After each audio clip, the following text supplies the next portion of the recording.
დეკემბერი ტრადიციულად უძრავი ქონების ბაზარზე ერთ-ერთი ყველაზე აქტიური პერიოდია. დეველოპერები და კომპანიები მომხმარებლებს სხვადასხვა აქციებსა და სპეციალურ შეთავაზებებს უკეთებენ. რადგან ამ ფასდაკლებების უკან რამდენად რეალურია სარგებელი მყიდველისთვის და როგორ უნდა გაარჩიოს მომხმარებელმა რეალურად მომგებიანი შეთავაზება.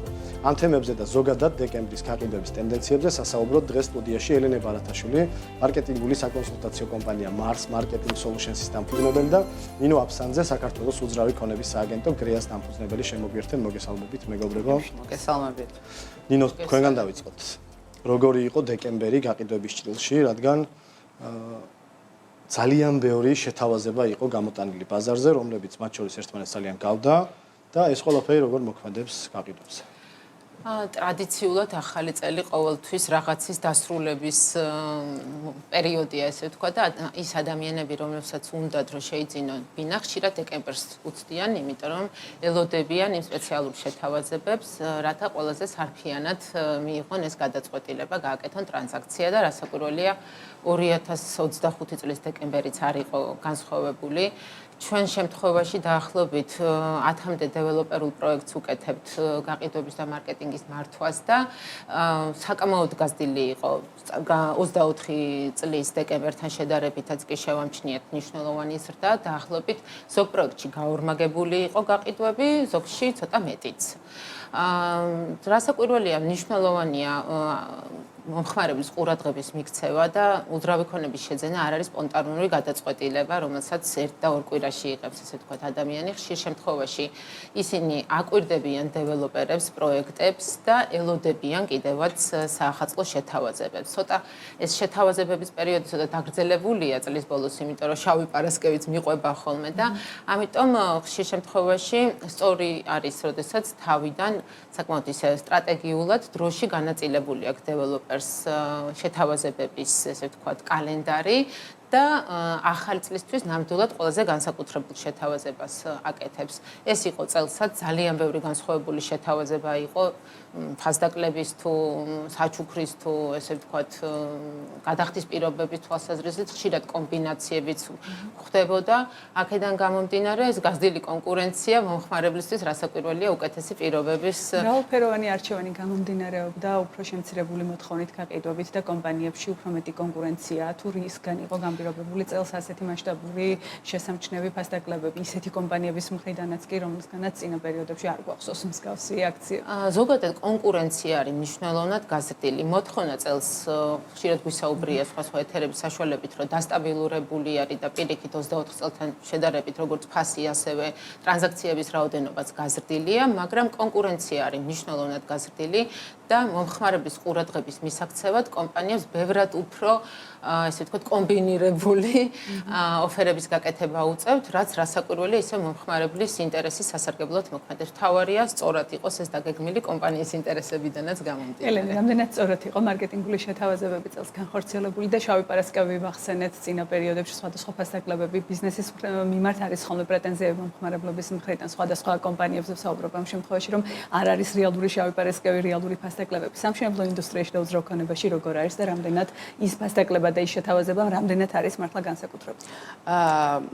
იცით, როგორი მომენტია რეალურად მომხმარებელს ცოტა ისეთი წარმოდგენა აქვს ხოლმე ხშირ შემთხვევაში დეველოპერულ ბაზარზე, იმიტომ რომ მე მახსოვს, როდესაც ჩვენ კვლევებს, სამომხმარებლო კვლევებს ვაკეთებდით და ვიკვლევდით, რამდენი უნდა იყოს ფასდაკლება იმისთვის, რომ მომხმარებლისთვის მისაღები იყოს, იქ ისეთი ციფრები ამოდიოდა 20%, 30%, რომელიც არ არის რეალური დეველოპერულს. ეს იყო წლების წინ, ხა ნელ-ნელა მომხმარებელი გაცილებით უფრო ერკვევა უკვე სფეროში და ალბათ მსგავსი მოლოდინი აღარ აქვს თუმცლად, მაგრამ რა თქმა უნდა ეს არის რეალური ფასდაკლებები, თუმცა როგორც ნინომ უკვე აღნიშნა, არის ძალიან ბევრი ადამიანი, რომელიც ელოდება დეკემბერს იმისთვის, რომ ბინა შეიძინოს და გააჩნია რა როდიდან ელოდება, ასე ვთქვათ, იმიტომ რომ რეალურად ბინების ფასი არის ძალიან დინამიური და წლის მანძილზე ვთქვათ, თუ გაზაფხულზე რაღაცა აქცია, იმასთან შედარებით დეკემბერში ფასდაკლებული ბინა შეიძლება უფრო ძვირი იყოს. ეს იმიტომ კი არ არის რომ რეალური ფასდაკლება არ არის დეკემბერში.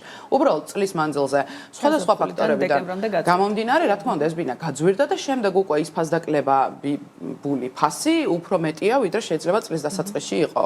უბრალოდ ნუ რო არ იყოს ფასდაკლება, გაცილებით მეტი იქნებოდა. ამიტომ ვფიქრობ, რომ ზოგადად რა თქმა უნდა ეს რეალური ფასდაკლებებია, რა თქმა უნდა ხელსაყრელია, რომ თუ ამ პერიოდში აპირებ ბინის შეძენას გადახედო და ყველაზე კარგი ვარიანტი შეარჩიო და რა თქმა უნდა გაზრდილი კონკურენცია უფრო უკეთეს შეთავაზებებს დებს ბაზარზე, ასე ვთქვათ. თუ იყვნენ ადრე კომპანიები, რომლებიც შენი თქმის არ იყოს, ვთქვათ, საერთოდ არ აკეთებდნენ ფასდაკლებას, იქიდან გამომდინარე, რომ მომხმარებელი ძალიან მიეჩვია იმას, რომ აი დეკემბერში გადავხედავ ერთი ვის რა შეთავაზება აქვს, იქ უკვე შენ რომ არ გაქვს შეთავაზება, ბუნებრივია იჩაგრები, ასე ვთქვათ, და არადა დეკემბერი ვიცით, რომ არის რეალურად ყველაზე ბუმი, ასე ვთქვათ, გაყიდვების ჭრილში და მაგ პერიოდში რომ შენ შესაბამისი შეთავაზება არ გაქვს მომხმარებლისთვის, სხვებს მიაქვთ ეს გაყიდვა. ყველაზე კარგად მომხმარებელი რა ტიპის შეთავაზებაზე, ფასდაკლებაზე, საჩუქარზე თუ ძირითადად რა არის? ჩემი გამოცდა, იცი რა, ესე ზოგადად ერთი ხელისმოსმით რთულია თქვა, იმიტომ რომ რა თქმა უნდა გაჩნია კომპანიას, გაჩნია მის სპეციფიკას და გაჩნია იმ სეგმენტს, რომელზეც კომპანია მუშაობს. და გაჩნია საჩუქარსაც, ხო, ახლა თუ 200 მილიონიან ბიზნეს ვიყიდი, შეიძლება აიფონის ჩუქება არ იყოს განკუთვნილი. ჩემი გამოცდილებით მაინც უფრო კარგად იქიდან გამომდინარე უმრავლესობა ადამიანების არის საკმაოდ სენსიტიური ფასთან მიმართებაში, უკეთესად მუშაობს ფასდაკლება და გადახდის პირობები. ეს ორი რაღაც ცალ-ცალკე დიდად არ უნდა ვუყუროთ, იმიტომ რომ ხშირ შემთხვევაში შეიძლება ფასზე უფრო მნიშვნელოვანი გადახდის პირობა იყოს ბევრი მყიდველისთვის. ამიტომ აი ეს ორი უფრო კარგად მუშაობს, ჩემი გამოცდილებით, ვთქვათ, უფრო პრემიუმში შეიძლება საჩუქარი და ასე შემდეგ უფრო ვიღაცებისთვის უფრო იყოს, მაგრამ მე მაინც მგონია რომ ფასდაკლება უკეთესად მუშაობს. თან წელს რასაც დავაკვირდი, იყო კომპანიები ბევრი, რომელიც ვინც საჩუქრიანი აქციები ქონდა, ასე ვთქვათ, ღირებულებას აკონკრეტებდა უკვე საჩუქრის, იმიტომ რომ მე მგონი სწორედ იმიტომ რომ რეალურად ვიღაც რომ ამბობს რომ 20,000-იანი ფასდაკლება მაქვს და ვიღაც რომ ამბობს რომ რაღაცა ჩუქნი მომხმარებელი კარგად ვერ აღიქვავს რა ღირებულების საჩუქარს იღებს და ამიტომ უკვე გაჩნდა ესეთი მესიჯები რომ ამდენ ლარიანი ავტოსადგომი ან იმდენ ლარიანი რაღაცა რემონტი და მგონია რომ იმიტომ რომ წამოწევა ამ საჩუქრის ღირებულების იყო საჭირო. კომუნიკაციის ჭრილში თუ შეიცვალა რამე, მაგალითად წლების წინ დეველოპერული კომპანიები საკმაოდ ისეთ მსხვილ სარეკლამო კამპანიებს აწარმოებდნენ, მე გადავინაცვლეთ სოციმედიაში. ეხლა როგორი სიტუაცია გვაქვს? და ხო არ დაბრუნდება ისე თითი კამპანიები ან საით მივდივართ და სწორედ კონკურენცია რადგან იზრდება, რაღაცა ალბათ ახალი უნდა გაჩნდეს, ხო? კი, ზუსტად ეგ არის ახლა ძალიან დიდი გამოწვევა ამ სფეროში, რომ იმდენი კომპანია, იმდენი კომუნიკაცია, რომ ძალიან რთულია, რომ რაღაცა გამორჩეული იყო და შენ მიიპყრო მომხმარებლის ყურადღება სხვებზე უფრო მეტად. ამისთვის, რა თქმა უნდა, გაცილებით უფრო მეტია სამუშაო მარკეტინგის კუთხით, მეტია სამუშაო ბრენდის შენების კუთხით, რაც ძალიან რაღაც მეორეხარისხოვანია ბევრი კომპანიისთვის, არადა თუ გრძელვადიანი გათვლები გაქვს ბაზარზე, აუცილებელია ბრენდის მშენებლობა, იმიტომ რომ სწორედ ეს იქნება საბოლოო ჯამში ის აქტივი, რომელიც გაგაყიდინებს სხვებზე უფრო უკეთ და სხვებზე უფრო მარტივად. რა თქმა უნდა, ეს გრძელვადიანი პროცესია, ბევრი რესურსია საჭირო, მაგრამ ნამდვილად ღირებულია, თუ ისევ და ისევ ერთი პროექტით არ შემოიფარგლები, ვთქვათ, რომლის გაყიდვაც არის მიზანი. გასულ წელს უფრო სწორად ყველაზე კარგად გამოჩნდა, იმიტომ რომ ყველა სისტემურ დეველოპერს, ვისაც ქონდა ბრენდი, ვის მიმართაც ნდობა არსებობდა, მხოლოდ მათ გაიზარდა გაყიდვები. ჩვენ როცა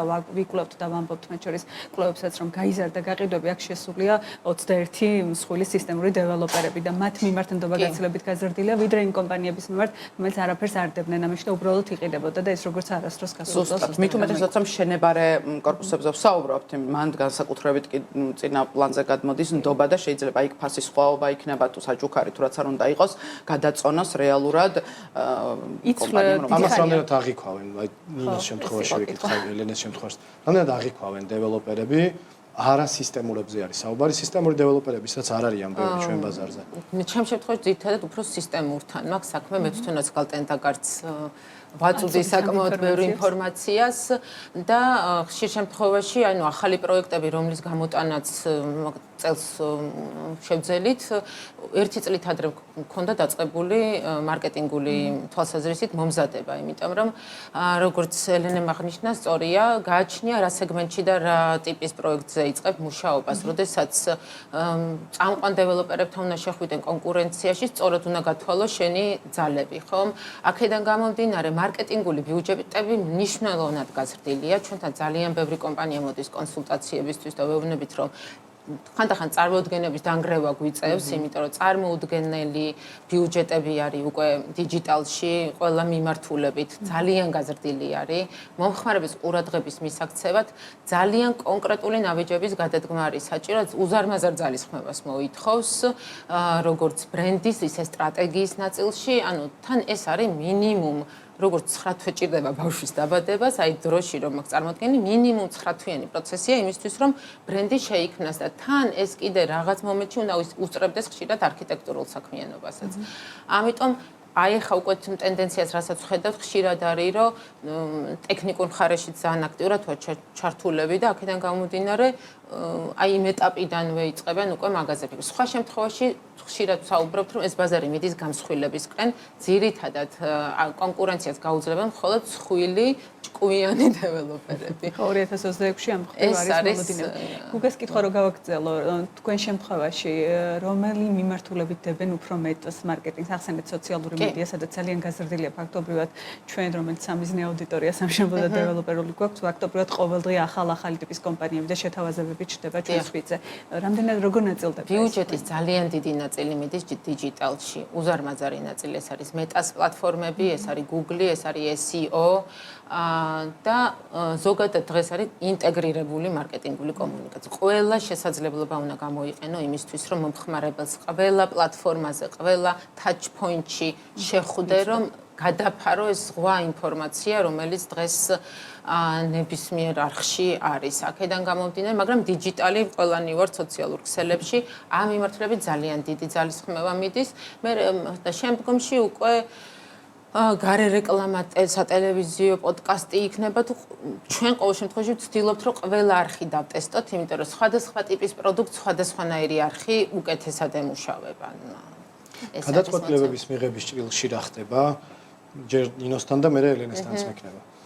აი ამ უზარმაზარი კომუნიკაციის ზღვაში ხომ არ შენელდა ან პირიქით აჩქარდა გადაწყვეტილებების მიღება მომხმარებლების მხრიდან. პირობითად თუ ადრე 1 თვე ან 2 თვე უწევდა ჭირდებოდა გადაწყვეტილებისთვის, დღეს ეს როგორ არის შეცვლილი? მე ესე რაღაც რადიკალურ ცვლილებას, იმიტომ რომ ადამიანის ფსიქოლოგია მაინც ეს არ არის სპონტანური პროდუქტი.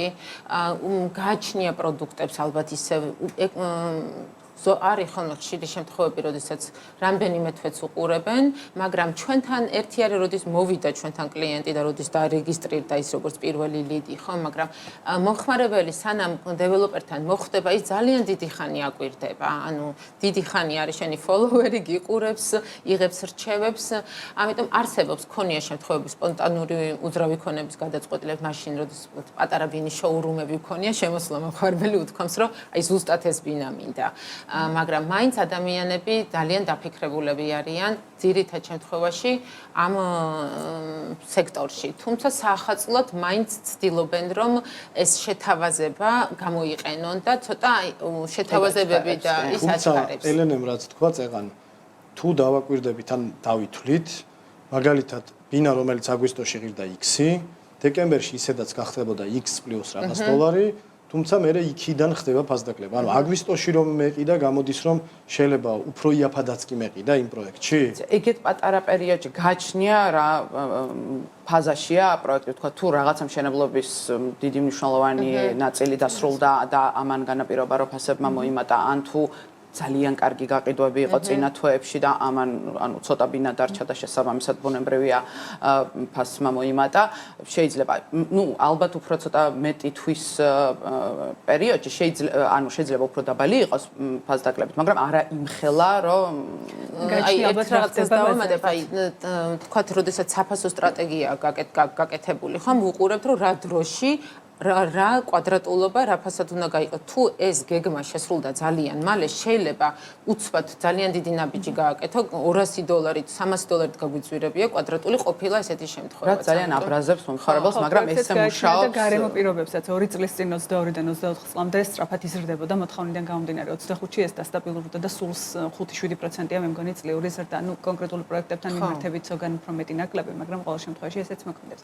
რადგან საუბრობდით გადანაწილებაზე და ხარჯებზე, პროდუქტებზე და ვინ სად უფრო მეტად ყიდულობს. ხომ არ ამ ბევრმა მიწოდება მათ შორის სოციალურ ქსელში კიდევ უფრო მეტად ხო არ თავგზაუბნია მომხმარებელს ასე ვთქვათ და უფრო მეტად ხო არ შეიცვალა რაღაცა მიდგომები ყიდვის მიმართულებით. თუ ეს ახალი კომპანიები, ახალი პროექტებით მათ შორის რომელიც შეიძლება მედიაში არ იყოს წარმოდგენილი და მხოლოდ სოციალში იყოს იმსახურებენ ყურადღებას თუ პირიქით დაბნეულობის მომენტი უფრო ჩნდება. იცი რა არის გამოცდილებას მოაქვს დეველოპერების შემთხვევაში ის რომ გაიაზრონ კარგად რა წილი უნდა დაუთმონ მარკეტინგულ ბიუჯეტს, იმიტომ რომ თავიდან რაღაც ბევრი გამოცდელი დეველოპერი შემოდის და ამბობს რომ არ მინდა სხვა არაფერი, მინდა მხოლოდ Facebook-ი, იმიტომ რომ კი გასაგებია რომ ლიდების მთავარი გენერატორი ამ ეტაპზე ყოველ შემთხვევაში არის სოციალური ქსელები და თუ ერთი უნდა ავირჩიოთ მაინც და მაინც ალბათ მაგას აირჩევს ნებისმიერი, თუმცა ხა როგორც ნინომ თქვა, ყველაზე მნიშვნელოვანი და მარკეტინგი რეალურად ეგ არის, რომ ჩვენი სათქმელი გავშალოთ სხვადასხვა არხებში. ამას ჭირდება ბიუჯეტი.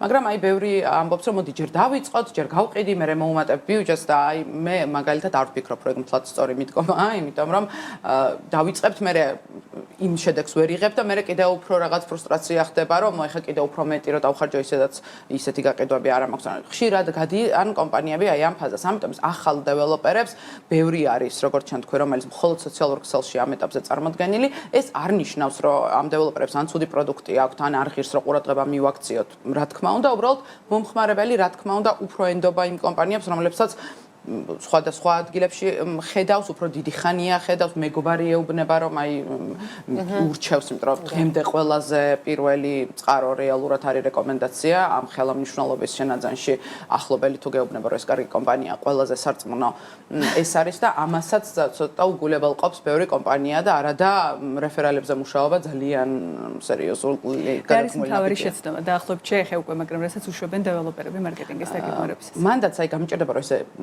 ზოგადად ვთქვა რომ რა, მაგრამ მაგალითად ერთ-ერთი მნიშვნელოვანი შეცდომა ჩემი აზრით არის ის, რომ სხვებს, ანუ ის რომ სხვა კომპანიამ რაღაც გააკეთა და ამან იმუშავა, აბსოლუტურად არ ნიშნავს, რომ შენ შემთხვევაშიც ეს იმუშავებს. ზოგჯერ აი ამას არ ითვალისწინებენ, რომ ის რა კომპანია, იმას რა ხელა სამუშაოები აქვს მანამდე ჩადებული, რატომაც ეს გამოვიდა ეფექტური და შენ პირიქით შეიძლება სხვა რაღაცა მოსინჯო, ახალი რაღაც გააკეთო, იმიტომ რომ თქვა ახალი ხარ, ან იმიტომ რომ იმ მასშტაბის არ ხარ.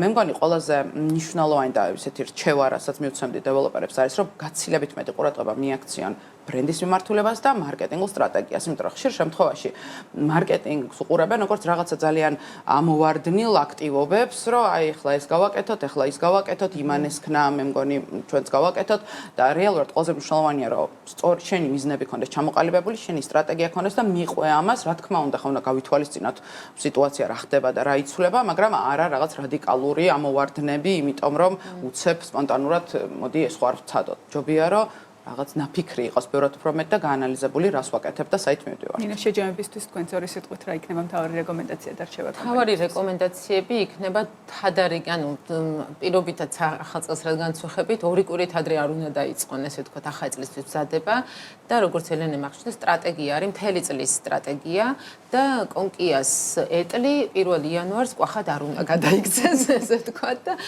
და ანუ სულ მუდმივად უნდა იყოს რაღაცა ერთი ხაზი, რომელიც გააზრებულია სადმიდის მის კომპანიის მიზნები როგორია და როგორ უნდა შეასრულოს ეტაპ-ეტაპ და არა ერთ კვირაში, ორ დღეში და ასე შემდეგ. მადლობა ძალიან დიდი თქვენი დროისთვის და პასუხებისთვის. მომხმარებლებთან და ახლობლებთან გადამოწმება არის ალბათ მთავარი ამბავი და არ შემიძლია ვთქვა, რომ ჩვენც კი ალბათ ყოველდღიურ რეჟიმში ნაცნობები თუ ცნობები გვწერენ ეს კომპანია სანდუა, ეს პროექტი კარგია თუ ასე შემდეგ. თქვენ კარგი წყარო ხართ ძალიან ამ ტიპის ადამიანისგან ვიღებთ ამ ტიპის შეტყობინებას განსაკუთრებით ახალწლო პერიოდში ღირს თუ არა ამ სახლის შეძენა, ასე რომ არ არის ესე როგორც ახსენეთ, რომ რაღაცა ერთ დღეს ვიწყებთ და აქედან იქნება ნდობა და ჩვენც მე ვინც ყველაზე მეტად გვახსენდება და ნდობა და რეპუტაცია არსებობს, ცხადია რომ მათ ვაკეთებთ ხოლმე არჩევანს. მადლობა თქვენი დროისთვის და პასუხებისთვის.